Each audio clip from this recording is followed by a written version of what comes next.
We are in 1 Samuel 17, if you want to head that direction. 1 Samuel 17.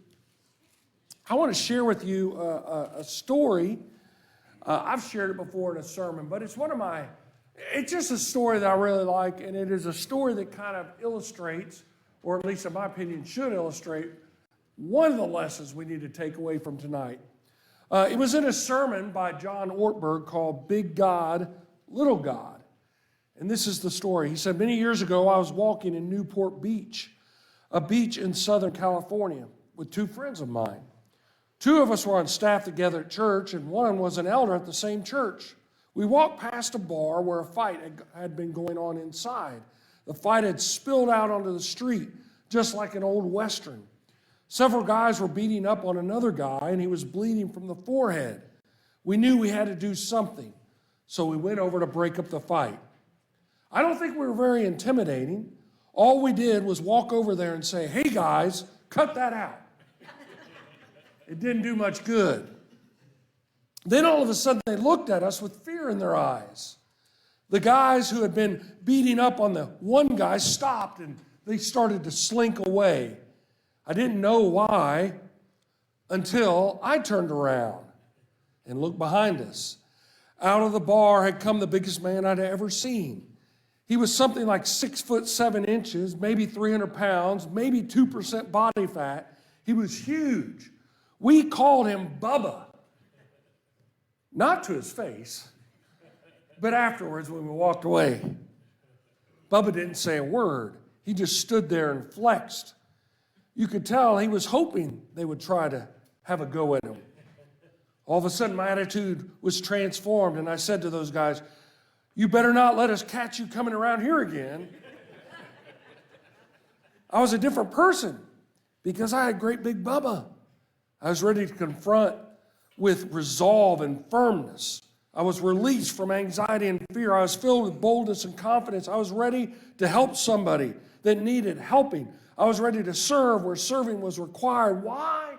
Because I had great big Bubba behind me. I was convinced I was not alone, that I was safe. If I were convinced that Bubba were with me 24 hours a day, I would have a fundamentally different approach to my life. If I knew Bubba was behind me all day long, you wouldn't want to mess with me, but he's not. I can't count on Bubba. Again and again, the writers of scriptures pose this question for us. How big is your God? And again, we're reminded that the one who is greater than Bubba has come.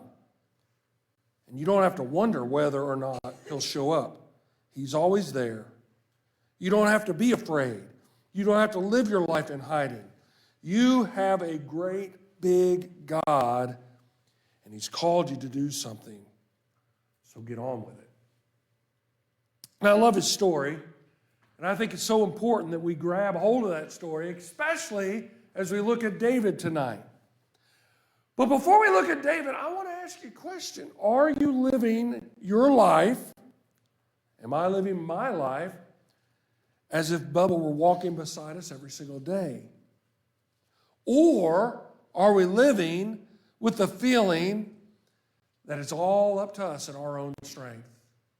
Are we living like, yes, we have Bubba beside us and he can protect us and we're never alone? Or are we living as if everything depends on us?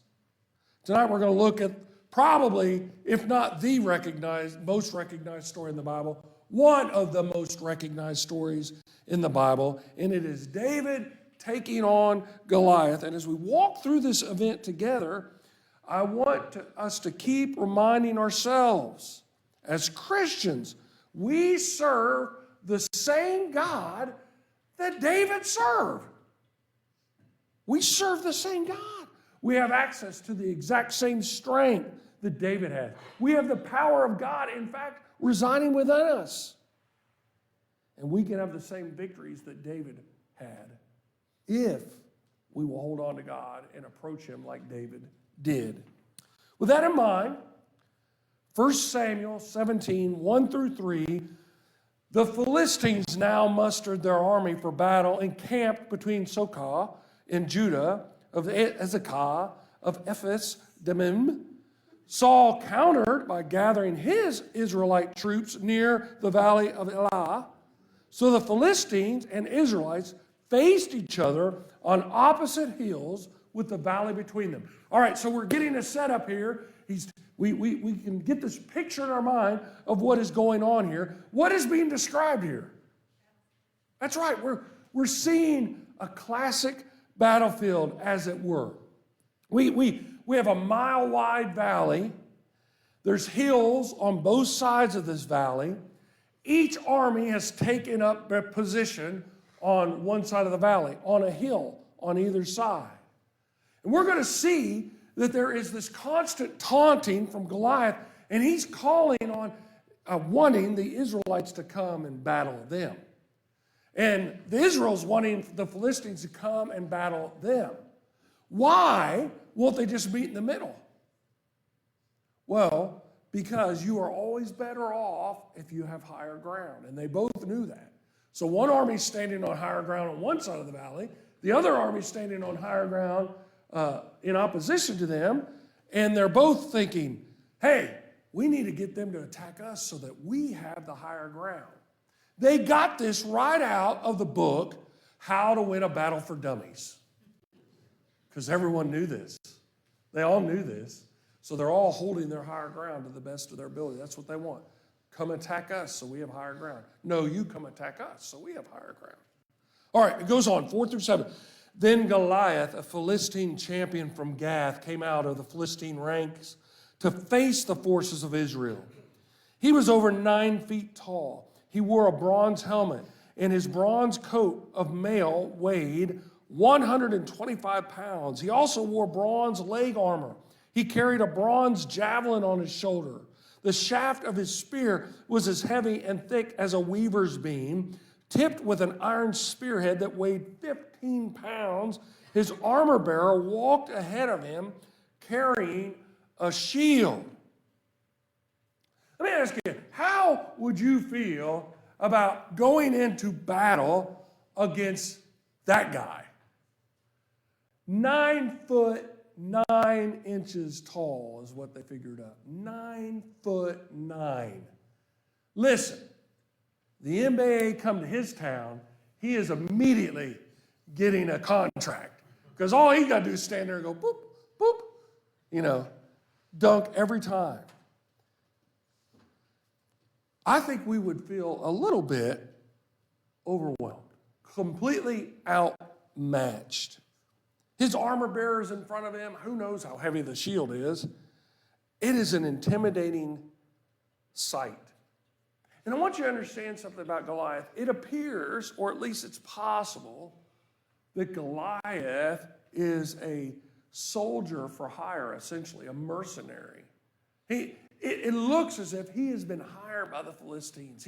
He's been paid to be their champion in battle. If you go back to Numbers 13, verse 33, they've just gone into the promised land. This is what it says. We even saw giants there, the descendants of Anak. Next to them, we felt like grasshoppers, and that's what they thought, too. They're like, look at them little grasshoppers. Keep that in mind and go to Joshua 11. Joshua 11. During this period, Joshua destroyed all the descendants of Anak who lived in the hill country of Hebron, Debris, Anab, in the entire hill country of Judah and Israel. He killed them all and completely destroyed their towns. None of the descendants of Anak were left in all the land of Israel, though some still remain in Gaza, Gath, and Ashdod. Where does Goliath come from? Gath. It appears that Goliath is a descendant of the giants, and he is one. He's a huge man. He is a big old dude. So we're setting up the battle. So we have Israelites one side, Philistines on the other. They have their champion, Goliath, who walks out there. Now listen to what he says, 8 through 11. Goliath stood and shouted a taunt across to the Israelites, Why are you all coming out to fight? He called, I am the Philistine champion, but you are only the servants of Saul. Choose one man to come down here and fight me. If he kills me, then we will be your slaves. But if I kill him, you will be our slaves. I defy the armies of Israel today. Send me a man who will fight me. When Saul and the Israelites heard this, they were terrified and deeply shaken. Goliath comes out into the battlefield and he sets up a scenario. What is the scenario for war that he's proposing that they participate in? Mano a mano. That's what one man fight for you, and I'll fight for us. And whoever wins gets the whole kit and caboodle. Whoever wins this one-on-one battle wins the whole thing. That's what he's proposing. By the way, I think that's actually a pretty good idea. Think about it. It minimizes death, and it also increases the victor's labor force. You know, he's not killing all the people who are going to be in slave labor to him later. So, I mean, it seems like a pretty good, practically speaking, idea. In fact, it may be a good idea that we even initiated in our world today. You want to go to war with some other country, you send your best warrior, and they send your best warrior, and that's what you do. Or maybe forget that. You send your leader, and they send their leader, and let them battle it out. We'll take warriors right off the cap. We'll just say leader after leader. But nonetheless, what is Saul's response? By the way, it's not just Saul's. It's Saul's and all of Israel. They're terrified and they're deeply shaken. Why? Here's the thing. Yes, they didn't think anybody could beat them. They're like intimidated. And why? Why? Why are they intimidated? That's why. Because here's what they're looking on. They're focused on the physical. They're not focused on what God can do. They're focused on the physical. Now, you got to get a picture of what's going on here. Goliath is 9'9", nearly 10 feet tall. And the average Israelite in that day was 5'3". That's an inch higher than my wife. So Goliath almost doubles their size. He's almost twice as tall as they are. When Goliath made this proposal, who should have immediately went out and faced him? Saul. Why? Well, first of all, he is the leader, and second of all, he is the biggest. He is head and shoulders over all other men in Israel. He's head and shoulders, so he's probably 6'2".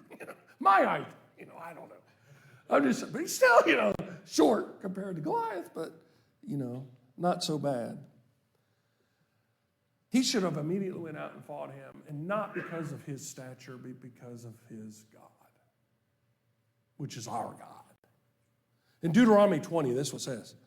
When you go out to fight your enemies and you face horses and chariots and an army greater than your own, do not be afraid. The Lord your God, who brought you out of the land of Egypt, is with you. When you prepare for battle, the priest must come forward to speak to the troops. He will say to them, listen to me, all you men of Israel. Do not be afraid as you go out to fight your enemies today. Do not lose heart or panic or tremble before them, for the Lord your God is going with you. He will fight for you against your enemies, and he will give you victory. That should have been Saul's response. That was not Saul's response, but that should have been Saul's response. By the way, I don't want to lay all the guilt on Saul. Should have been any of the people in Israel's response, because they knew the same thing. They knew the same thing. Now, here's something I just want to remind you of, or let me ask you this question. Does this just apply to physical armies? Is this just about going to physical battle, army against army, or does this same truth apply to any obstacle or any opposition to the Lord's will and his children? What do you think?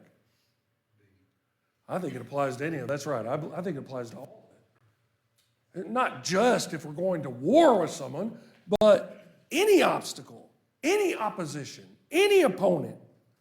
In 1 John 5:4 it says, "For every child of God defeats this evil world, and we achieve this victory through our strength." No. Through our great abilities? No. Through our bank accounts? No. Through our faith. Through our faith.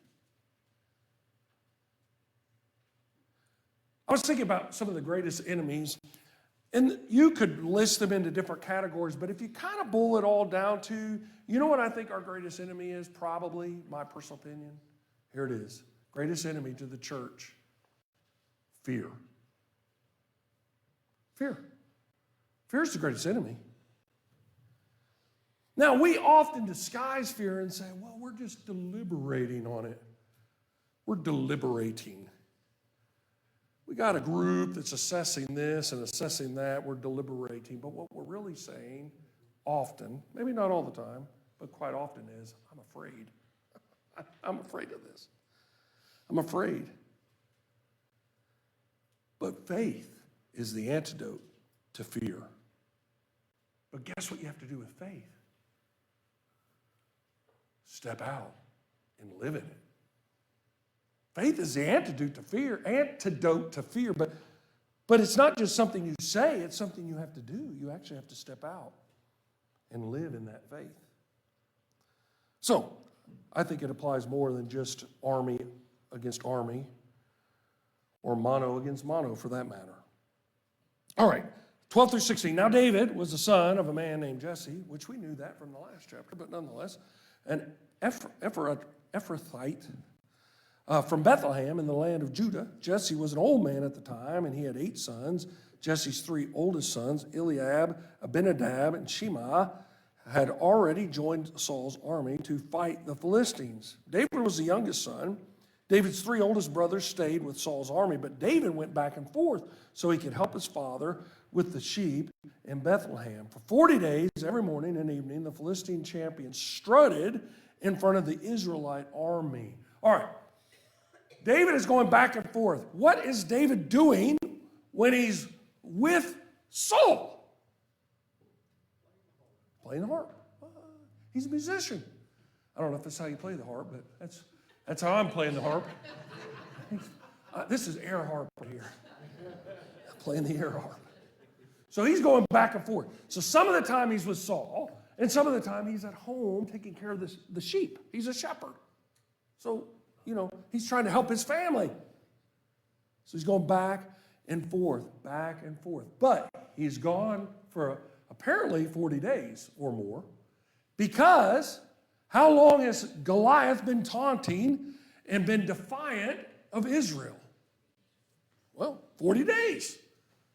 Not just 40 days, by the way. How often does he go out there and strut his stuff? Twice a day, morning and evening, twice a day. There's 2 things you need to understand. First, number 1, there's been plenty of time for another warrior to step up in faith. There's something you need to learn, I think, and that is this. The trouble that happens in our lives when it comes to faith is, the longer you wait to respond in faith, the harder it seems to get to respond in faith. If someone had stepped on the first day, woo! But then 5 days in, 12 days in, and then 40 days in, they're like, I ain't doing there, no way. Someone who might have thought about faith first day, by the 40th day, they are just completely and utterly, downtrodden. There's no way they're going to step out. So if you don't step out on faith when God calls you to, it gets harder and harder and harder as time goes on. Number 1. Number 2, the enemy's attacks are often more intimidating than their actual strength. Or in other words, their bark is louder than their bite. The Philistines have sent out Goliath, and what is his real chore? To demoralize Israel. That's what he's called to do. Now, he will actually do battle. That is true.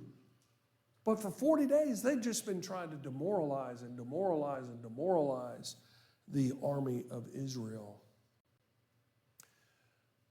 I think our world does the same thing to us. We may not recognize that it's doing it to us, but that's what it's doing. It's trying to demoralize us as Christians. By the way, do not let yourself be demoralized, because in 1 John chapter 4, verse 4, this is what we're told. But you belong to God, my dear children. You have already won a victory over those people, because the Spirit who lives in you is greater than the spirit who lives in the world. Satan's technique for the church is to demoralize, to spread fear, to discourage, and to keep the psychological warfare coming. Satan does not give up. He will continue to try to destroy God's people. Just for a little example of that, Jesus has just went to battle with Satan after his baptism, and he's been tempted in the wilderness. Listen to what it says right after those 3 temptations. It says this: when the devil had finished tempting Jesus, he left him, and listen to what it says, until the next opportunity came. Satan didn't give up at the end of that. He left at that moment, but he was still waiting for the next opportunity, and the next opportunity, and the next opportunity. The same for you and me. Satan is always looking for an opportunity for us to take our eyes off of God, lose sight, be demoralized, because he knows then he can get us to retreat. In 1 Peter 5, you're familiar with it, it says, stay alert, watch out for the great enemy, your great enemy, the devil. He prowls around like a roaring lion looking for someone to devour. Verse 9 continues on. It says, stand firm against him and be strong in your faith. Remember that your family of believers all over the world is going through the same kind of suffering you are. Peter says, listen, yes, the devil is trying to devour you. He is trying to attack you. He's trying to find your weakness. He's trying to discourage you. He's trying to get you off course. He's trying to separate you from God and his people. And he says, stand firm and stand strong in your faith. Goliath's been taunting them and taunting them and taunting them, and it appears to me they've not been standing firm, nor have they been strong in their faith. So, here we go. We get David introduced into this. One day Jesse said to David, hey, take this basket of roasted grain and these 10 loaves of bread and carry them quickly to your brothers. And give these 10 cuts of cheese to the captain. See how your brothers are getting along and bring back a report on how they are doing. David's brothers were with Saul and the Israelite army at the valley of Elah, fighting against the Philistines. Fighting is generous there, but standing there ready to fight, nonetheless. So David left the sheep with another shepherd and set out early the next morning with the gifts as Jesse had directed him. He arrived at the camp just as the Israelite army was leaving for the battlefield with shouts and battle cries. Notice what they're doing every day. Woo, woo, they're pumping themselves up. They go out there. This is what happens. Soon the Israelites and Philistine forces stood facing each other, army against army. David left his things with the keeper of supplies, and hurried out to the ranks to greet his brothers. As he was talking with them, Goliath, the Philistine champion from Gath, came out from the Philistines' ranks. Then David heard him shout his usual taunt to the army of Israel. Day after day, they're pumped up, they're walking out there, they're ready for battle-ish, kind of, until Goliath comes out there and taunts them. I mean, to me, I'm like, what in the world is going on here? But none of them step up. By the way, there's something, we're going to continue reading here, but there's something about David's character I want you to pay attention to. What happened the chapter before with David? He was anointed by Samuel to be the king, the next king. David, the next king. And what does he do when his dad says, hey, I want you to take some supplies to your brothers? He goes. He's been anointed the next king. Yet when his father Jesse tells him to do something, he does it. He just does it. He humbly and obediently listens and obeys his father. By the way, that is at least one of the marks in his life that I believe makes him a man after God's own heart. Because I think he does the exact same thing with his heavenly Father. He listens and obeys. Now, does he do that all the time? No, I'm sure not, because none of us do it all the time. We're going to see some places in his life that he does a very pitiful job of that. But that being said, his heart is to humbly obey. And that's what he does for his own father. 24, as soon as the Israelite army saw him, they began to run away in fright. Again, they walk up there. Woo, we're the Israelites. Goliath comes out, and what do? Run off. Have you seen the giant, the men asked? He comes out every day to defy Israel. The king has offered a huge reward to anyone who kills him. He will give that man one of his daughters for a wife, and the man's entire family will be exempted from paying taxes. David asked the soldiers standing nearby, what will a man get for killing this Philistine and ending his defiance of Israel? Who is this pagan Philistine anyway, that he is allowed to defy the armies of the living God? These men gave David the same reply.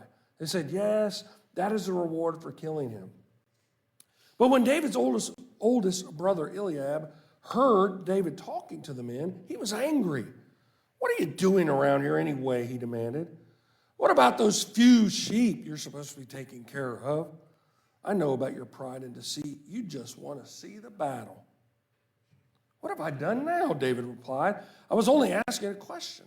He walked over to some others and asked them the same thing and received the same answer. Then David's question was reported to King Saul, and the king sent for him. All right. How does David's response to Goliath differ from Saul's response, his brother's response, the entire army's response? How does it differ?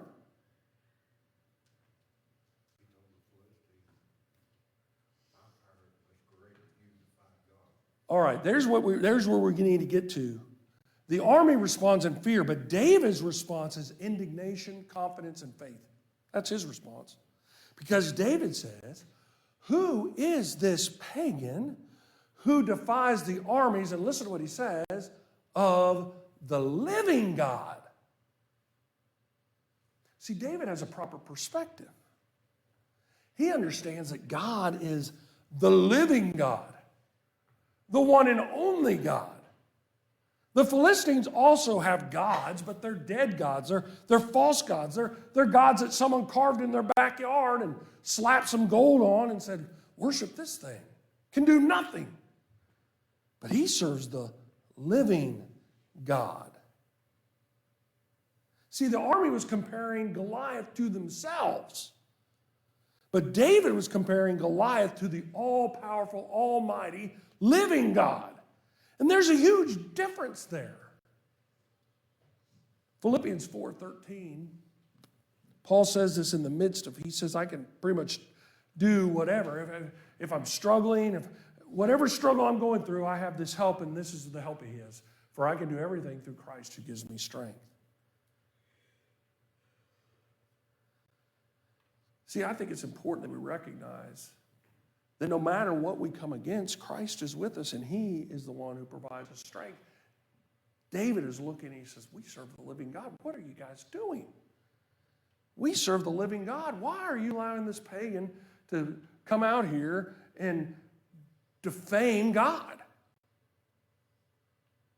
By the way, Eliab, David's oldest brother, has a problem with his younger brother.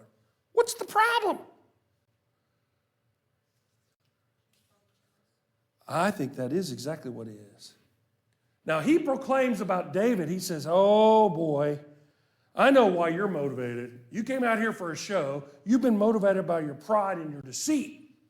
By the way, I think he protesteth too much. I think he is the one who has pride and deceit. Eliab, he's attributing it to David, but it's really just a reflection of what his problem is, which, by the way, we do all the time.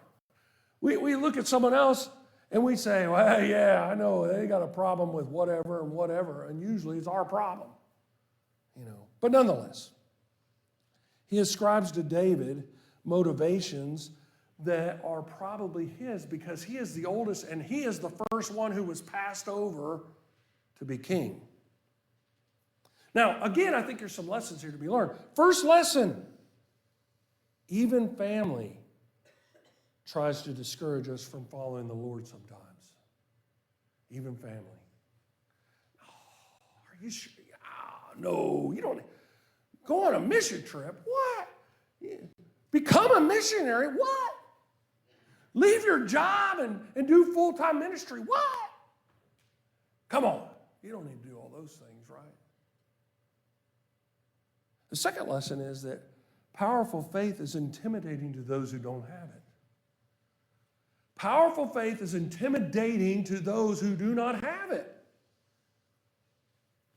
Acts 4:13, the members of the council were amazed when they saw the boldness of Peter and John. They could see that they were ordinary men with no special training in the Scripture.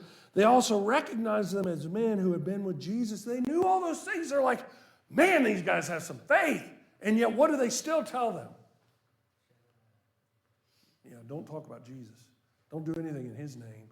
They are intimidated by real faith. You know what? People should be amazed at the faith we have on display in our lives. It should amaze them. They should be like, what in the world are they thinking? And yet, look how God's blessing that. Let me ask you, are they? Are they intimidated by your faith? They should be. They should be. And my faith, by the way. Verse 32. Don't worry about this Philistine, David told Saul. I'll go fight him. Don't be ridiculous, Saul replied. There's no way you can fight this Philistine and possibly win. You're only a boy, and he's been a man of war since his youth. But David persisted. I've been taking care of my father's sheep and goats, he said. When a lion or bear comes to steal a lamb from the flock, I go after it with a club and rescue the lamb from its mouth. If the animal turns on me, I catch it by the jaw and club it to death. I've done this with both lions and bears, and I'll do it to this pagan Philistine too, for he has defied the armies of the living God. The Lord who rescued me from the claws of the lion and the bear will rescue me from this Philistine. Saul finally consented. All right, go ahead, he said, and may the Lord be with you. By the way, I don't think this is Saul giving David a blessing, and may the Lord be with you. I think it's sarcasm. I think he's like, the Lord better be with you, buddy, because you's in trouble. That's pretty much what I think's going on here. But what is Saul's response to David's willingness to go fight Goliath? He responds like we're going to see Goliath respond. You're just a boy. There's no way. There's no way. He responds from a worldly point of view. He responds looking at the physical, not the spiritual. He responds taking God off the plate and just assuming worldly wisdom will dictate what is right and what's true, and so there's no possible way. This guy's twice as big as you. Height-wise, he's probably 4 times as big as you, size-wise. Yes? But when you know if he's sending him into battle, that if he gets killed, that they'll become his slaves. So, is he thinking of that at all? Well, I don't think he cares about that because first of all, we're going to see that when Goliath is killed, what do the Philistines do? They don't run over there and say, okay, we're slaves. What do? They take off. They're like, I'm out of here. I don't want to be them slaves. So that's what they do. So I don't think Israel is going to be like, yeah, we'll be your slaves. They're probably going to take off too. Let's run for your lives. That's what they're going to do. So, and I think Saul's just like, I don't care. I mean, the king Saul is like, let him go die. I mean, maybe it'll inspire some other guys. I don't know. But that's what I think. I don't know beyond that, but that's what it seems to me. I think they're just like, they're not going to be their slaves anyway, at least not voluntarily. They might be their slaves when they get captured, but I don't think they're voluntarily. Just because Goliath made the proposal, I'm not sure that they agreed to go with it. In fact, we see that the Philistines don't agree to go with it even. But here's the kicker. Saul's like, you're just a boy, there ain't no way. And David says, you know what, Saul? I've been fighting for my sheep and my goats for many years, and God has always protected me. I've killed lions, and I've killed bears. What didn't he kill? Tigers. I should have had tigers in there. But nonetheless, he killed lions and bears. And so he says, if God can give me victory over lions and bears, he'll give me victory over this Philistine. He'll give me victory over Goliath. Listen, here's something you and I need to recognize. The Lord often provides smaller things that we have to overcome to prepare us for bigger things that we have to overcome. Smaller battles prepare us for bigger battles. If we don't live with faith in the small things, how in the world do we think we're going to have the faith to step out in the big things? It's not going to happen. We have to step out on faith in the little things so that we are better prepared to step out on faith in the big things. The Lord talking in Jeremiah 12 says this, if racing against mere men makes you tired, how will you race against horses? If you stumble and fall on open ground, what will you do in the thickets near the Jordan? And essentially saying, if you're not willing to take on this, how do you expect to take on that, which is much bigger? If you're too afraid, too weak to step into the battle right now, how will you possibly be ready for more important battles to come?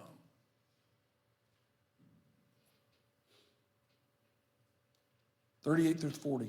Then Saul gave David his own armor, a bronze helmet, and a coat of mail. Now, again, how much taller is Saul than all the rest of the men? Head and shoulders above them. And David is probably not necessarily a man yet, so he's maybe a teenager, so he'll be even smaller than the men. So it's like, Saul's putting his big... You ever watched a little kid walking around with their dad's suit coat on? That's what you need to picture right here. That's what's going on. That's what's going on. But the suit coat's made out of chainmail, so it's much heavier.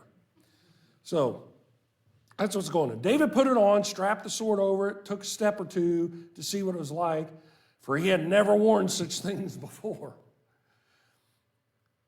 I can't go in these, he protested to Saul. I'm not used to them. So David took them off again. He picked up 5 smooth stones from the stream, put them in his shepherd's bag, then, armed only with a shepherd's staff and a sling, he started across the valley to fight the Philistine. So he tries on the armor. He's like, nah, not going to work. Not going to work. By the way, Saul does try to help David. He's like, okay, well, if I'm going to send you out to your death, maybe you can at least take a few whacks with my armor on, maybe you'll survive for a moment. We'll give you a fighting chance. Maybe you can play like a turtle and, just pull your arms and legs in there and you'll be all right. How does David respond to that? I love what he says. He says, essentially, I can't do this. I'm not used to these. I'm going to go against Goliath the way I'm used to going against enemies. That's how I'm going to go. I'm going to go against Goliath in the strengths and assets that God has already provided me. Youth and speed, agility, and a sling and a staff. He says, oh, that's how I'm going. That's how I'm going. Now, I know he doesn't say every single thing like I just said there, but that's what he's essentially saying. Can't do it your way. Going to do it my way. Going to do it the way I've trained. Going to do it the way God's blessed me. It's 1 Corinthians 12 says, God works in different ways, but it is the same God who does the work in all of us. A spiritual gift is given to each of us so we can help each other.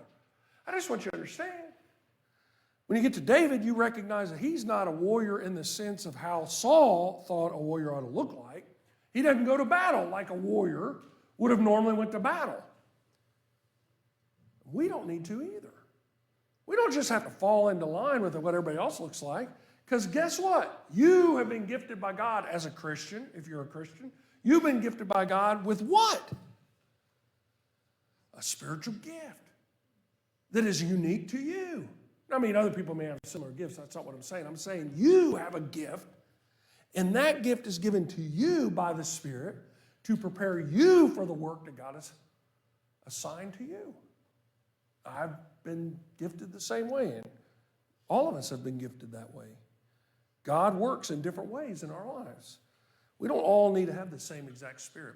He goes on, by the way, and says, hey, what if everybody was an eye? Or what was everybody was an ear? Or he's like, I feel like, ice cream, where is the ice cream truck? I need me a, come on. I'm about the ice cream. Now give me some ice cream. Here's the thing, God works in you, and he works in me, and he works through you, and he works through me. He has prepared us and equipped us for the battles we will face. Understand that. You have been prepared by God. If you're a Christian, you've been prepared by God to do the battles that you're going to face as a Christian.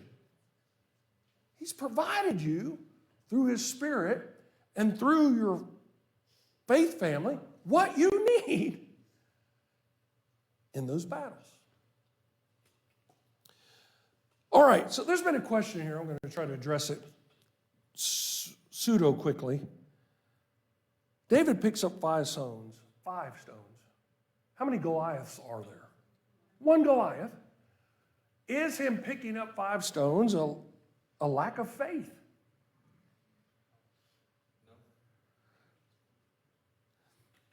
I don't think so. Now, it could be that David's he predates all this. I'm not a big fan at this point of this group, but I remember way back when the Boy Scout motto was what? Be prepared. It might have been just as simple as that. Be prepared. But I think it's really more than that. Now, this is maybe why, maybe not why, but it's found in 2 Samuel. This is what it says. And I'm not going to read all of it, but I'll read some of it. During another battle at Gob, Elhanan, a son of Jair from Bethlehem, killed the brother of Goliath of Gath. The handle of his spear was as thick as a weaver's beam. In another battle, with the Philistines at Gath, they encountered a huge man with 6 fingers on each hand and 6 toes on each foot, 24 in all, who was also a descendant of the giants. But when he defied and taunted Israel, he was killed by Jonathan, the son of David's brother Shimei. These 4 Philistines were descendants of the giants of Gath, but David and his warriors killed them. Now, I read all that to say this. It appears that Goliath had some brothers. How many? 4. So, it is possible that David went to battle against Goliath, 1 stone, had 4 others for who? Maybe his brothers, family members that come and avenge him. And they're all giants too, by the way. So maybe that's the deal. We don't know. But I always thought that was interesting. So it's a little interesting side note. It appears Goliath had 4 brothers, or at least 4 family members, that were eventually taken out by David and his men. All right. 41. Goliath walked out toward David with his shield bearer ahead of him, sneering in contempt at this ruddy-faced boy. Am I a dog, he roared at David, that you come at me with a stick? By the way, what does that tell us about how they treated their dogs? How many of us would come at a dog with a stick? That's not what you do. Nonetheless, they didn't understand that. And he cursed David by the names of his gods. Come over here, and I will give your flesh to the birds and wild animals, Goliath yelled. David replied to the Philistine, you come to me with sword, spear, and javelin, but I come to you in the name of the Lord of heaven's armies, the God of the armies of Israel, whom you have defied. Today the Lord will conquer you, and I will kill you and cut off your head, and then I will give the dead bodies of your men to the birds and wild animals, and the whole world will know that there is a God in Israel. And everyone assembled here will know that the Lord rescues his people, but not with sword and spear. This is the Lord's battle, and he will give you to us. Goliath attacks David in verbally, and then David proclaims the truth back to Goliath also verbally. David's rebuttal of Goliath's taunt is what? Yep. You have the physical strength. That's true. You have the military equipment. That's true. You have everything that these soldiers, on both sides to be quite honest, would look at and say, you are going to be the victor. But you know what I've got? I've got God, and that's all I need. I've got God, and that's all I need. In 2 Corinthians, talking to the Christians at Corinth, Paul says, we are human, but we don't wage war as humans do. We use God's mighty weapons, not worldly weapons, to knock down the strongholds of human reasoning and destroy false arguments. We destroy every proud obstacle that keeps people from knowing God. We capture their rebellious thoughts and teach them to obey Christ. I wonder how often we fall into the category that looks only at the physical and the weaponry and the resources and the strength and all that. And we forget, we don't look at the fact that God is on our side. How often do we think like the army? You know, worldly weapons, we need some more worldly weapons. And we forget that we serve a God who has spiritual weapons that completely make worldly weapons useless. Completely make worldly weapons useless. As Goliath moved, verse 48, as Goliath moved closer to attack, David quickly ran out to meet him. Reaching into his shepherd's bag and taking out a stone, he hurled it with his sling and hit the Philistine in the forehead. The stone sank in, and Goliath stumbled and fell face down on the ground. So David triumphed over the Philistine with only a sling and a stone, for he had no sword. Then David ran over and pulled Goliath's sword from his sheath. David used it to kill him and cut his head off, or cut off his head. Some important things about David. What is amazing about David? I picture Goliath stomping toward him. What does David do? He says, oh yeah, we're coming. And he starts running. He's running at him. Not an ounce of fear in David. None. None displayed. Complete confidence in God. He's running at this huge giant. Again, one of the reasons I believe he's described as a man after God's own heart. By the way, this is a side note, but how big was the stone that David used? We think, I've always thought little pebble, you know, yeah, a little pebble.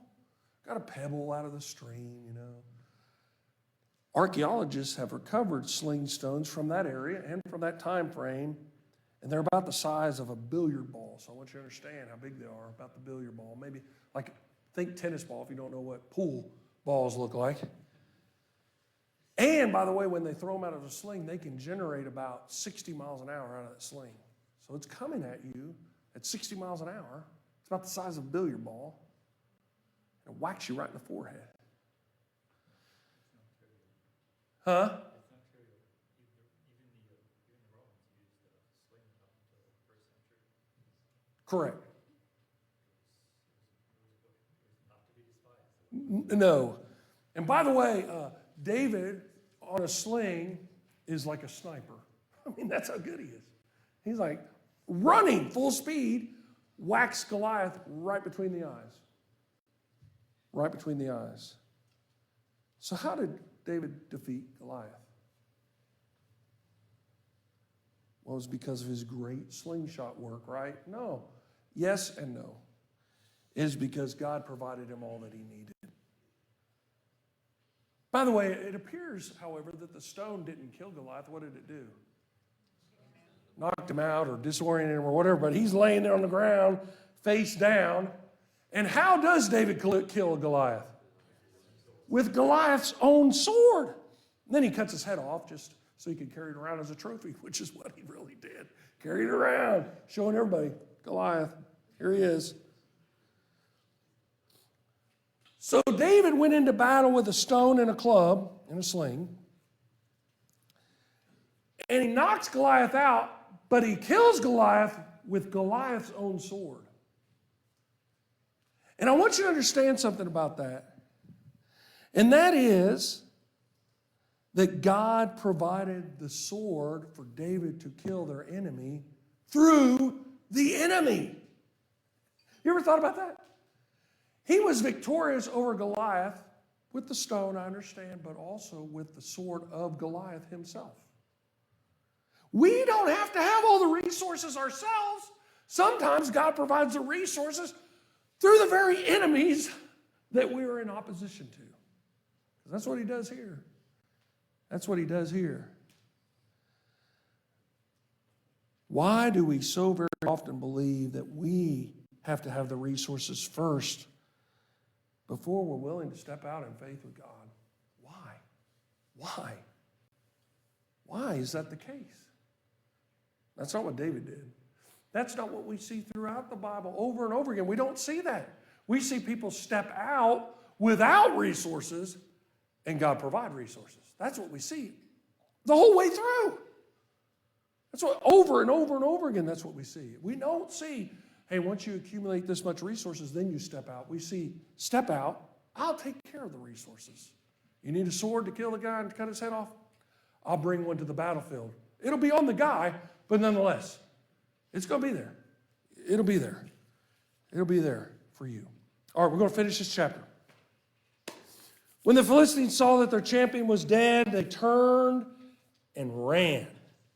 Then the men of Judah and Israel gave a great Israel and Judah gave a great shout of triumph and rushed after the Philistines, chasing them as far as Gath and to the gates of Ekron. The bodies of the dead and wounded Philistines were strewn all along the road from Sherarimim as far as Gath and Ekron. Then the Israelite army returned and plundered the deserted Philistine camp.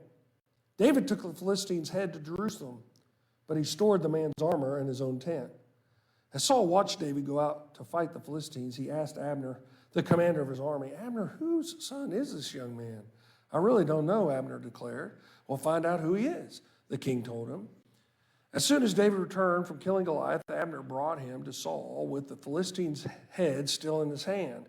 Tell me about your father, young man, Saul said, and David replied, his name is Jesse, and we live in Bethlehem. Now, two things. One is, what is the result of David's faith?